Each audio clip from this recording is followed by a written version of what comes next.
Ben nasıl 5 ayda 60 bin abone olduğumdan hemen çok kısa bahsedeyim. Hoş geldiniz. Ben Fatih. Markaları YouTube'da başarılı olmaları için danışmanlık hizmeti veriyorum. Öncelikle gerçekten severek yaptığınız bir şey olması gerekiyor. Yani neden video çektiğinizi kendinize sorun ve bunu sürekli yapabilecek miyim diye kendinize sorun. YouTube'a yeni başlıyorsanız, daha doğrusu içerik üretmeye yeni başlıyorsanız, eğer bunu yapabileceğinizden eminseniz, tutku duyduğunuz bir şey yapıyorsanız başarılı olma ihtimaliniz çok daha yüksek. Evet, şimdi konudan biraz saptık ama hemen geri toparladım. Shortlarla ilgili değil de içerik üretme ile ilgili genel bir şeyden daha bahsedeyim. Bu da şu, genel manada, yani hangi platformu kullanıyorsanız kullanın. Bu short, reel, bunlarda şöyle bir durum var. Kısa ve eğlendiren içerik zaten işin özü. Yaptığınız video günün sonunda izleyiciye bir şey katıyor mu? Heyecanlandırıyor mu? Gibi unsurlar içermesi gerekiyor. Yani en temelde zaten kafa olarak buna dikkat etmeniz gerekiyor. Yani en başında bir şu yaptığınız videoya ya da yapacağınız videoya bir durum bakın. Ben bunu izler miyim deyin. Ona göre içerik üretilmesi gerekiyor bence. Bir nokta daha var. Bunun ben gözden kaçan bir unsur olduğunu düşünüyorum. Yani içeriklerinizin binge watching'e uygun olması gerekiyor. Bundan şunu kastediyorum. Kanalınıza giren, içeriğinizle karşılaşan bir insan kısa sürede çok daha fazla bilgi almak isteyecektir kanalınızla ilgili. Ürettiğiniz içeriğe ilgi duyuyorsa eğer ve diğer shortlarınızı izlemek isteyecektir. O yüzden shortlarınızın da kendi içerisinde tutarlı olması gerekiyor. Bu abone kazanımınızı da arttıracaktır bir noktada. Bu yüzden hep diyoruz aslında bir nişiniz olsun, bir ilgi alanına hitap edin diye. Bu noktada şundan da bahsedebilirim. Kanal sayfanızda short rafını üst sıralara çıkartabilirsiniz. Henüz yeni bir kanalsanız tabii. Bu da çok iyi çalışabilir. Ben böyle çok didaktik anlatıyorum. Bunu nasıl, ne zaman aşacağız acaba? Çok merak ediyorum. Bir de kaldığım pozisyonda kalıyorum ya. Normalde böyle konuşmam ben. Sürekli elimi kolumu harcarım ama şimdi heyecanlıyım tabii ki. Ondan dolayı halledeceğiz. Bu arada şundan bahsedeyim. Yorumlarda gerçekten temiz bir topluluk istiyorum arkadaşlar. Hani lütfen buna dikkat edelim. Allah nasip eder de eğer Discord'da falan toplanırsak da hani aynı şekilde orada da devam edelim. Çok istiyorum. Hep birlikte öğrendiğimiz, eğlendiğimiz yeri geldiği zaman bir şey yapmak istiyorum ben. Evet, geldik şimdi teknik mevzulara. Shortlarda çok fazla rekabet olduğu için kitle tutma çok önemli bir metrik oluyor bu noktada. O yüzden başarılı bir short videosunun en az %90 kitle tutmaya sahip olması gerektiğine inanıyorum ki hani çok fazla önerilsin, çok fazla izlensin ve içerikte kaliteliyse, iyiyse tabii çok fazla abone toplasın gibi. Ben nasıl 5 ayda 60 bin abone olduğumdan hemen çok kısa bahsedeyim. Motivasyon videolarının çok revaçta olduğu dönem, biliyorsunuz hani işte pandemi, girişimcilik ve işte motivasyon pompaları sürekli etrafta dolanırken dedim ki ben bunları short olarak yayınlayayım. Ne olabilir ki? Ne kaybedebilirim ki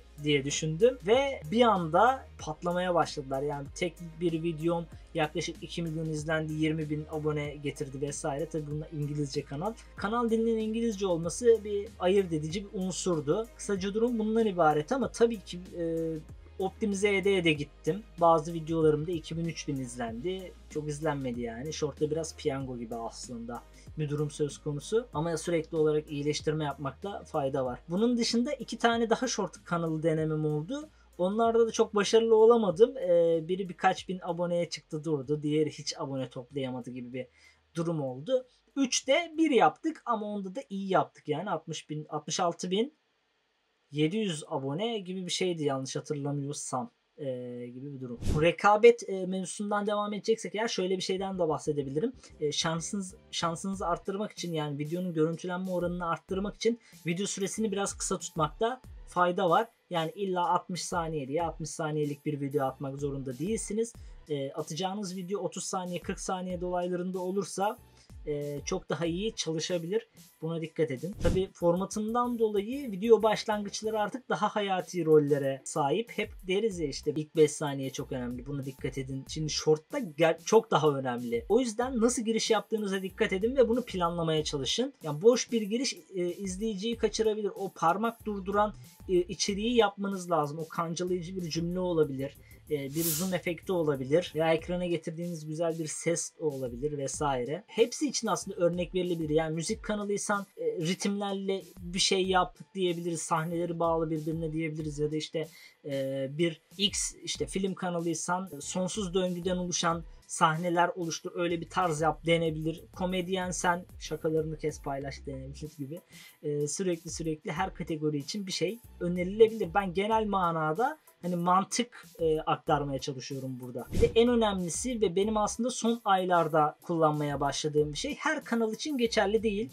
Bunu söyleyeyim. Ama şöyle bir durum var. Ben niye yattım burada? Uyuyacak.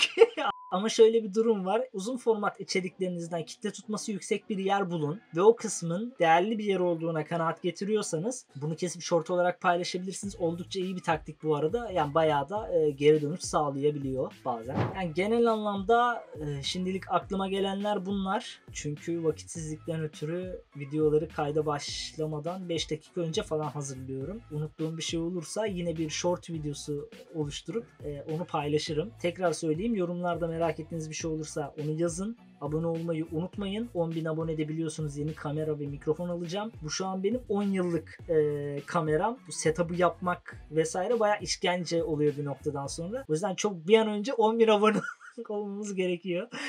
Öyle bakalım. Discord'u da bir adam edebilirsem bir noktada orada da konuşuruz zaten. Merak ettiğiniz bir şey olduğu zaman. Ben bu videoları neden çekiyorum bir de ondan da bahsedeyim. Biraz da muhabbet edelim. Hep iş olmaz. Çünkü çok eğiliyorum, onu farkındayım, o halledeceğiz. Şimdi şöyle, Türkiye'de içerik üreticileri için yeterli kaynak olduğunu düşünmüyorum. Yani araştırıyorum da görmüyorum da. Yani şeyler var. Hani Instagram temelli eğitimler vesaire var. Bunun olması en azından iyi tabii ama YouTube özelinde yok. Yani YouTube diğer sosyal medya platformlarından çok daha farklı. Yani bu apayrı bir platform artık. Hani sosyal medya platformları ve YouTube. Zaten videolu içeriğin gücü sürekli olarak artıyor. Biz burada hem içerik üretmeyi hem de videolu içerik üretmeyi aslında bir yandan öğreniyoruz. Şimdi bu noktada eğitici içerik atan arkadaşlar biraz sayıları az. Yani ben istiyorum ki hani sayımız artsın. Daha fazla insan olsun. Niye? Çünkü bu noktada rekabet diye bir şey söz konusu değil. Hani sektörü büyütmemiz gerekiyor. O yüzden yani kendi adıma bir şeyler yapmaya çalışıyorum. Bu kanal o yüzden var. Bakalım gücümüz yettiğince bir şeyler yaparız inşallah. Diğer videolarda görüşürüz diyeyim şimdilik. Hoşçakalın.